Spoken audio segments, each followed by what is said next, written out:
విశాఖపట్నంలోని 2022లో అదృశ్యమైన మహిళ ఆంబోతు గీత కేసును విశాఖ మహారాణిపేట పోలీసులు ఛేదించారు. ఆంబోతు గీత హత్యకు గురైనట్లు పోలీసులు గుర్తించారు.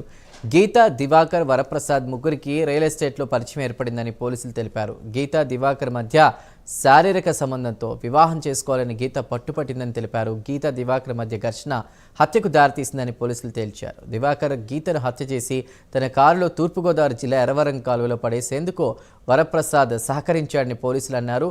ఇద్దరు నిందితుల్లో వరప్రసాద్ కరోనాతో మృతి చెందినట్లుగా పోలీసులు నిర్ధారించారు. మరో నిందితుడు దివాకర్ని పోలీసులు విశాఖ జిల్లా కోర్టులో హాజరుపరిచిన రిమాండ్కి కూడా తరలించారు. ఒక రూమ్లో రియల్ ఎస్టేట్ ఆఫీస్ మీరు పెట్టండి, మేము అలౌ చేస్తాం. ఇంకా స్లోగా ఇంకా క్లోజ్నెస్ పెరిగింది.